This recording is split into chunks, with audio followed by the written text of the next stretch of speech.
La entrevista del Telematutino 11, gente importante a tratar temas importantes. Nos acompaña el doctor Roberto Paulino. Él es director del Instituto de Medicina Tropical y Salud Global de la Universidad Iberoamericana, UNIBE. Buenos días, doctor Roberto Paulino. Un placer tenerlo de nuevo en el programa. Muy buenos días. Muchas gracias por la invitación y buenos días a todos en sus casas que nos escuchan el día de hoy. Buenos días. Buenos días, doctor. Doctor Paulino, la vez pasada que usted tuvo en el programa fue a raíz de la información magnífica de que ustedes en el instituto habían logrado secuenciar el genoma vamos a decir, de la mutación, me disculpa si no uso los términos correctos, del virus, del COVID o del SARS-CoV, como a usted le gusta que le diga, SARS-CoV-2, que estaba actuando en la República Dominicana. Mi pregunta es si ustedes ya han seguido con ese trabajo y si pueden decir si se ha detectado que ya hay mutaciones en República Dominicana, como ya se dice que hay mutaciones en Brasil, en Sudáfrica, en Europa. Mire, el concepto de decir que si están presentes mutaciones o no están presentes mutaciones, hay mutaciones en todos los lugares. En la República Dominicana, la principal mutación que identificamos en las primeras secuencias, que fueron las de marzo, abril, mayo y junio, teníamos ya la presencia de la 614G, que aumenta la transmisibilidad del SARS coronavirus 2, y encontramos muchas otras mutaciones también. Un análisis de divergencia, que es la cantidad de mutaciones o de qué tan diverso o tan diferente es un virus de otro desde el punto de vista genético, evidenció que las presentes en la República Dominicana tenían un 5 a un 8% de divergencia, es decir, que tenían presentes mutaciones que estaban dentro del genoma, pero no necesariamente tenían un impacto en su estructura. Y eso es importante que la gente lo entienda. Mutaciones, muchas mutaciones vamos a tener. Sin embargo, no todas las mutaciones tienen una expresión. Es decir, no todas van a estar relacionadas con la mecánica de replicación del virus. En este caso, y conociendo las últimas variantes de interés, se han identificado y sí se ha podido establecer una correlación entre la presencia o circulación de esas variantes versus un aumento en la transmisibilidad. Y ahora también estamos observando que, por ejemplo, la variante 3, que es la que se encuentra, o P1, que es la que se encuentra, o la que se primero identificó en Brasil, está relacionado con un aumento en la mortalidad. Por lo tanto, vamos aprendiendo de cómo esas mutaciones interactúan con nosotros, con los seres humanos. En la República Dominicana hemos continuado, volviendo a su pregunta, en los estudios de identificación de variantes. Probablemente muy pronto vamos a tener los resultados ya de una segunda fase de identificación para poder aislar o poder reconocer las variantes específicas que han sido de interés reciente, la B117, la B1345 y la P1, que son la variante 1 de Inglaterra, la variante 2 de Sudáfrica y la variante 3, que es la de Brasil. Entonces, dentro que ya están aquí, doctor. No podemos afirmar eso. Sí se hizo una primera identificación de un caso que llegó de Inglaterra. Esto fue reportado por el Gabinete de Salud del Estado. Esa muestra no la procesamos nosotros, fue remitida a los Centros de Control de Enfermedades y Prevención de Atlanta, y según la información oficial, esa persona llegó en un avión desde Inglaterra, pero esa persona fue aislada inmediatamente. Así que no podemos asumir que esa presencia pudo haber creado una ola expansiva de transmisión. Estamos hablando de la segunda semana de diciembre, entonces yo creo que tendríamos que explorar ahora con otras muestras de otras localidades si tenemos presencia o no de cada una de ellas. Y en eso estamos. Probablemente en estas semanas Sí, vamos doctor. a tener ya unos resultados preliminares. Sí, sí, Jacqueline. Doctor, la comunidad científica internacional, a través de los medios de comunicación, vimos justamente cuando hacían el anuncio de que en Inglaterra había aparecido una nueva cepa, una mutación de lo que se conoce como el COVID-19, también en Brasil y en Sudáfrica, como usted bien apuntaba anteriormente. Sin embargo, estas son como novedades, pero el hecho de usted decir que ya antes de eso y que el año pasado ustedes estaban haciendo estudios de que habían variaciones en la República Dominicana, podemos decir entonces, podemos colegir que el COVID se manifiesta diferente dependiendo del país y que variable, si variante es lo mismo que mutación. ¿Cuáles son las diferenciaciones y qué debemos esperar entonces? Mire, una serie de mutaciones que ocurren en alguna estructura específica del virus, dígase la espiga, la nucleocápside o alguna de las proteínas que tiene el virus para poder multiplicarse, generan una variante. Es decir, que para poder decir que tenemos una variante, tiene que ocurrir una mutación o unas mutaciones que generen un cambio en la estructura de intercambio o de contacto con nosotros. Cada vez que nosotros, y eso la población debe de entenderlo, siempre nos enfocamos en hablar acerca de la letalidad. Siempre decimos que tenemos una letalidad muy baja, que tenemos una mortalidad muy baja, que por qué estamos tan preocupados. Cada vez que nosotros permitimos que el virus se replique, que tenga un ciclo de replicación estimado entre 7 y 14 días, estamos permitiendo que nuevas mutaciones ocurran. Si ocurren mutaciones puntuales que van a tener una traducción, es decir, que no van a ser silentes, hay mutaciones silentes y mutaciones no silentes. Las mutaciones que son no silentes van a tener un cambio en la estructura y por lo tanto van a generar variabilidad, van a generar variantes. Entonces, lo que nosotros estamos viendo es que si bien es cierto, la tasa de mutaciones del virus durante muchísimo tiempo, estamos hablando que desde que se identificó en diciembre, la tasa de mutación fue de cerca de un 1 a un 2% acumulativa. En República Dominicana llegó en marzo, así que se esperaba que tenía que tener una acumulación de mutaciones de cerca de un 4 en adelante, y así fue. Nosotros pudimos identificar que las pacientes en República Dominicana tenían un porcentaje de entre un 5 a un 8% de mutaciones.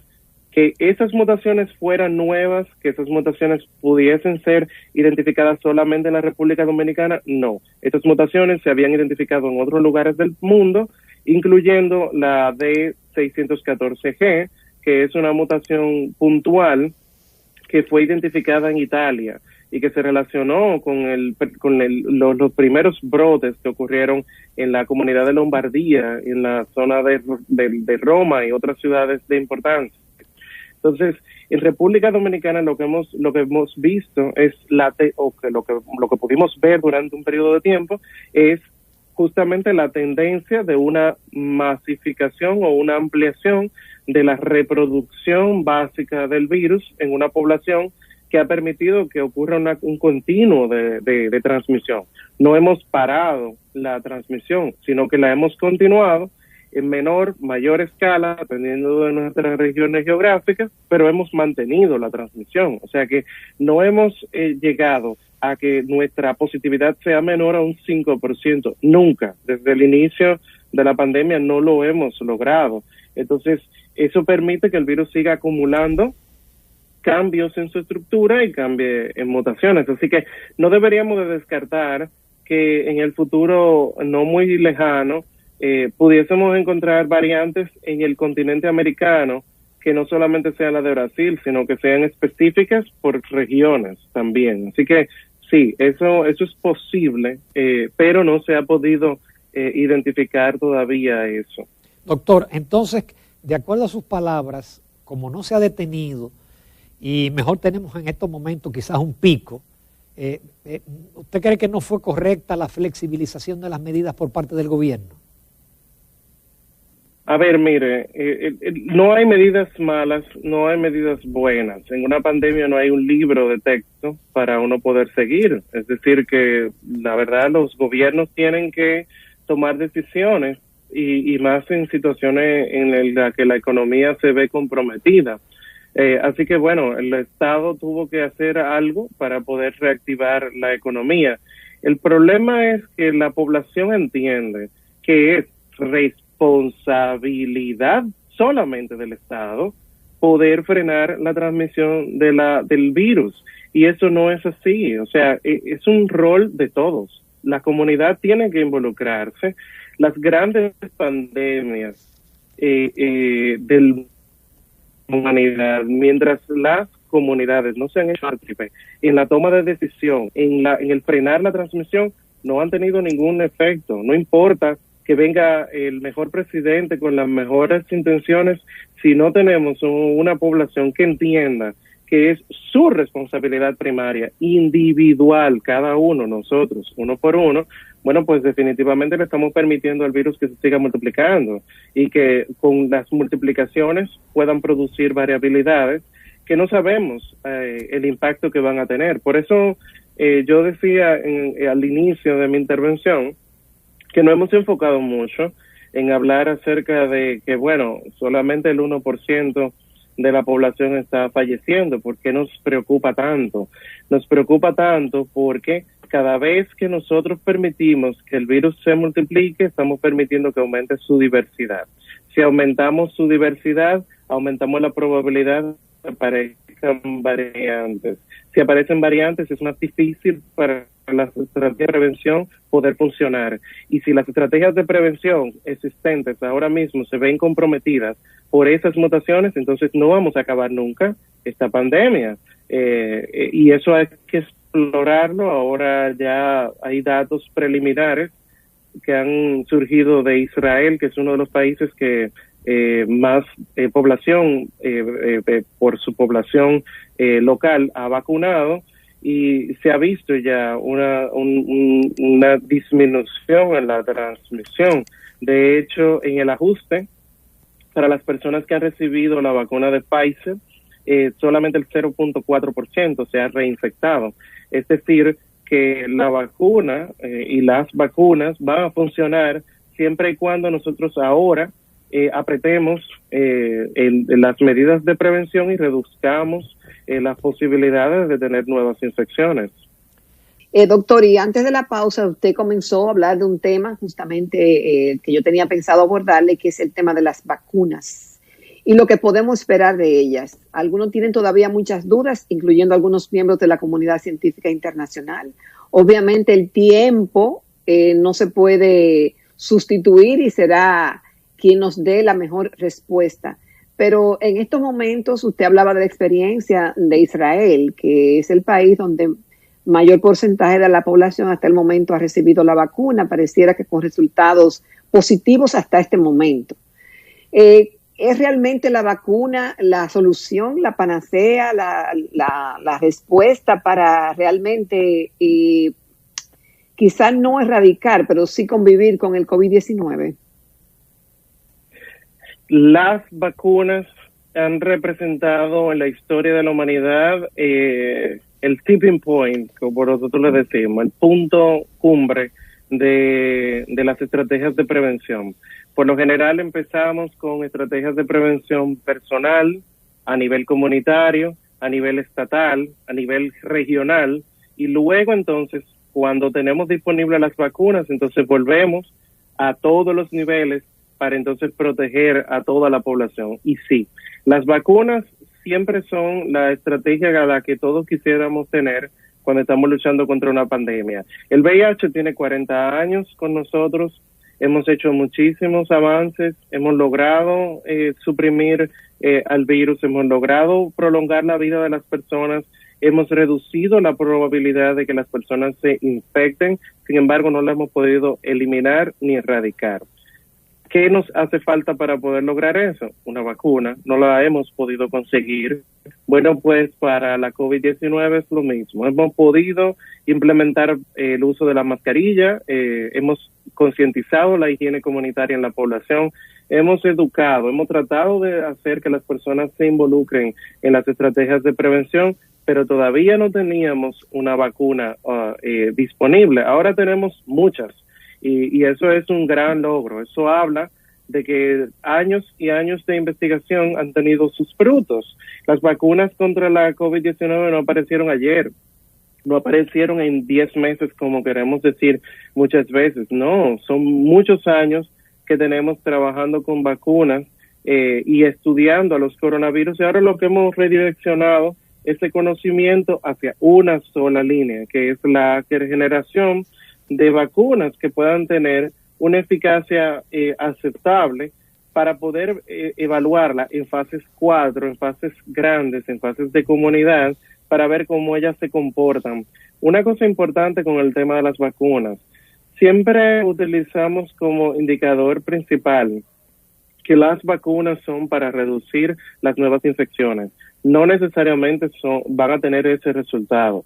Hemos aprendido, por ejemplo, en el caso de la vacuna de la tuberculosis, que su eficacia es solamente de un 50 a un 60%, es decir, bastante baja. ¿Y por qué seguimos vacunando entonces contra la tuberculosis? Bueno, porque las personas que tienen la vacuna han demostrado que si tienen la infección, que si se infectan, la progresión hacia una enfermedad grave es menor. Es decir, que hay otros resultados secundarios, si se quiere decir, beneficiosos, de poder tener campañas de vacunación masivas. En este caso, que las personas no desarrollen la COVID-19, que si desarrollan manifestaciones, las manifestaciones sean más leves y que no ameriten que una persona tenga que estar hospitalizada. Eso solamente lo podemos ver en las fases 4 y estamos en la fase 4 justamente ahora.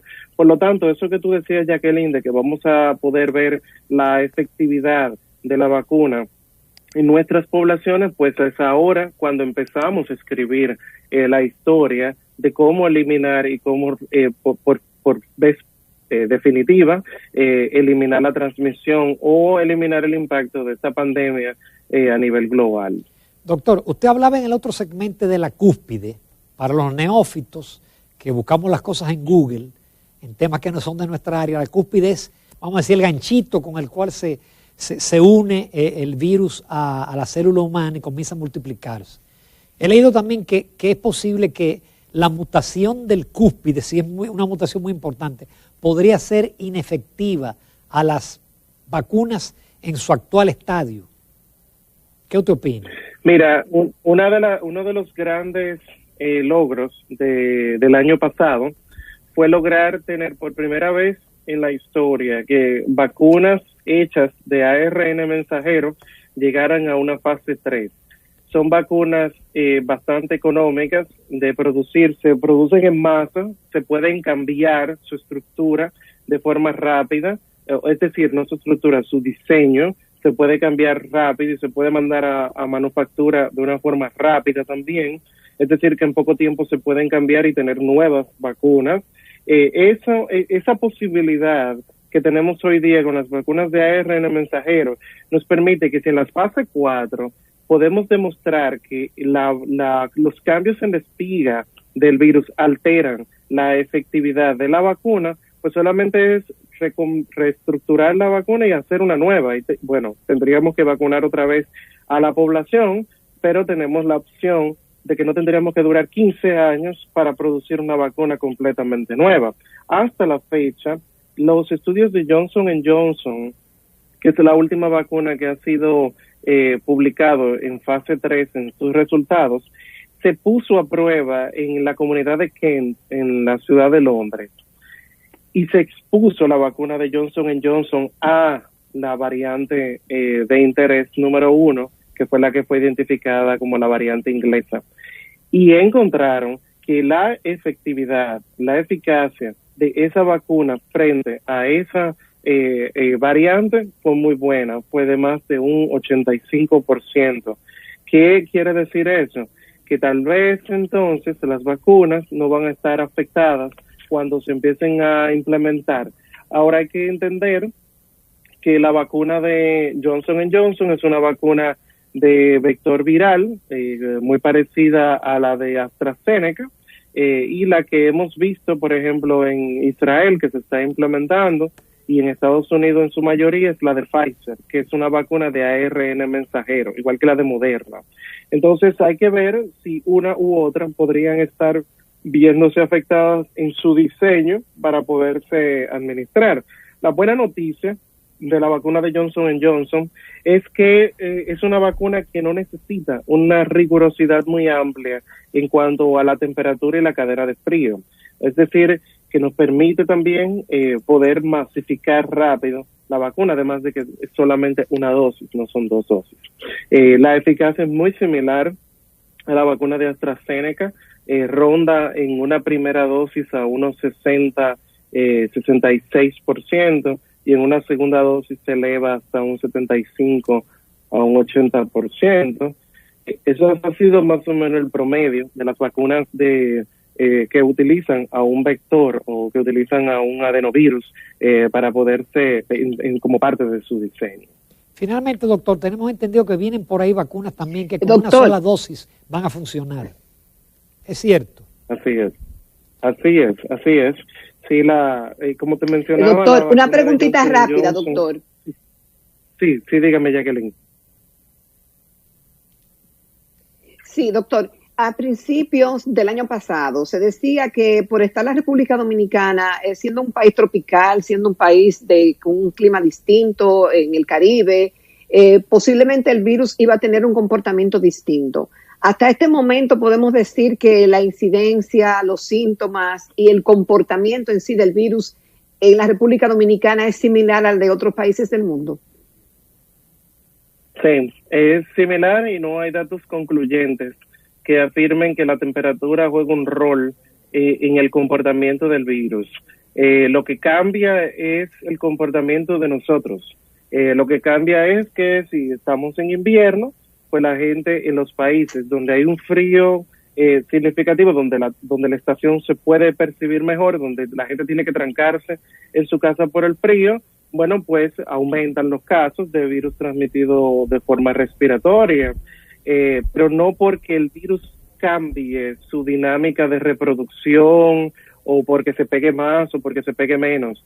El trópico no ha tenido nada que ver, ni la temperatura ha tenido todavía nada que ver con eso. Sí vamos a necesitar hacer estudios de más de 12 meses para poder ver el ciclo completo de cambios de temperatura y humedad, para poder ver si ha ocurrido algún cambio. Nosotros estamos haciendo una recolecta inicial en nuestro país para poder hacer análisis de correlación de humedad, temperatura y clima o factores climáticos versus la tasa de positividad, pero en realidad no hemos visto hasta el momento esos cambios. De nuevo, todavía no hemos llegado a que se cumpla el primer año de transmisión y por lo tanto no hemos podido ver todas las variantes de pluviométricas y climatológicas para poder establecer que existe o no una correlación, pero hasta el momento no parece ser. Lo que sí hace a cada país particular y lo que sí hace que cada país tenga una dinámica de transmisión diferente es su población. Una población joven mayoritariamente va a tener menos mortalidad, va a tener más personas que se puedan infectar. Vamos a tener características locales que dependen mucho de nosotros, no del virus per se. Perfectamente, doctor. Muchísimas gracias por esta cátedra que nos ha dado del COVID. Esperamos tenerlo de nuevo dentro de algunas semanas con informaciones más frescas. Muchísimas gracias. Nos vamos a comerciales, a la recta Muy final. Bien, muchísimas gracias, doctor. Que estamos ahí pasadito de tiempo, ahí nos quedan minutos exactos.